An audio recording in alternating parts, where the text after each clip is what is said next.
Alrighty, so I'm going to show you a quick tip on how to keep your patio furniture looking good for the summertime.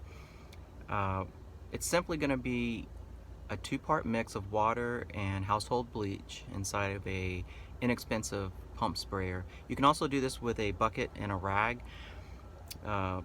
Both will work effectively. So take a look at the before, and then the treatment, and then the after.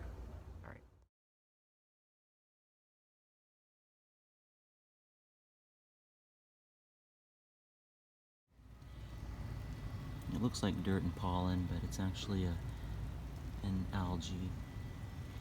And if you rub it, it won't come off. But if you treat it with a 50-50 bleach and water mix,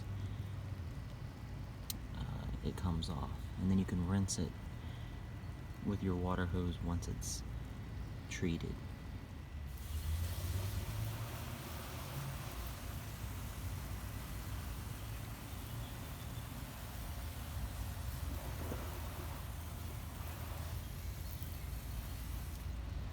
And just give it a few minutes. Okay, so here it is after the treatment.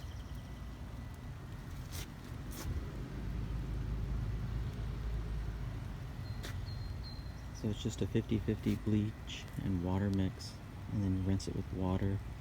And you do that once a year at least, or every 6 months. Okay, so I hope you benefited from that tip. It's very simple. It's going to keep your furniture looking great.